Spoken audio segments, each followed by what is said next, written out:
মানে আল্লাহ তুমি শুধু আমারে রহম করো আর মুহাম্মদ সাল্লাল্লাহু আলাইহি ওয়াসাল্লামের রহম করো, আমাদের সাথে আর কারোর রহম করো না তুমি। দোয়ার যে একটা এটিকেটস আছে এটা তো তার জানা নাই। দোয়ায় অন্যদের জন্য দোয়া করলে যে নিজের লাভ এটা সে জানতো না। আমি যদি বলি যে আল্লাহ এই ভাইদেরকে তুমি কবুল করো, তখন ফেরেশতারা বলে আল্লাহ যিনি দোয়া করতেছে আগে তাকে তুমি কবুল করো। তো রাসূল সাল্লাল্লাহু আলাইহি ওয়াসাল্লাম দূর থেকে দেখতেছেন এই দোয়া আর বলতেছেন যে হায় রে, একটা প্রশস্ত জিনিসকে সে সংকীর্ণ বানায় ফেললো। আল্লাহর কাছে কি রহমের কোনো কমতি বা ঘাটতি আছে? নাই। সে তো দোয়াতে সবাইকে ইনক্লুড করতে পারত।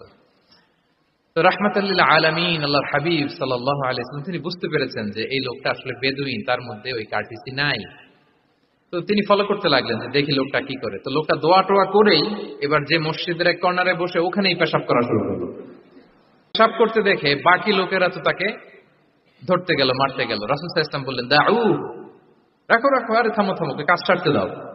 যেহেতু মসজিদে নববীর ফ্লোর ছিল বালুর ফ্লোর, শুকিয়ে যাবে, বললেন যে ওর পেশাব করা জায়গার উপর এক বালতি পানি ঢেলে দাও। সাহাবারা দিল।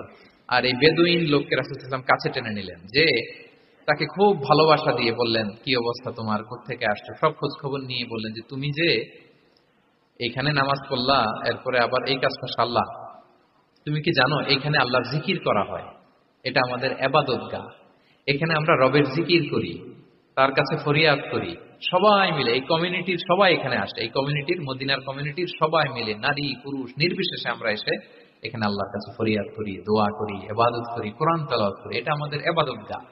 এইখানে কি এমন কাজটা করা তোমার ঠিক হলো? সে তো লজ্জায় কাছুমাছু হয়ে রাসূল সাল্লাল্লাহু আলাইহি ওয়াসাল্লামের কাছে ক্ষমা চেয়েছে। সুবহানাল্লাহ ওয়া বিহামদিহি।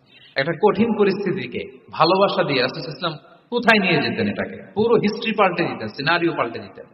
সাহাবারা অবাক হলো, তারাও শিখলো যে না, এরকম করা যাবে।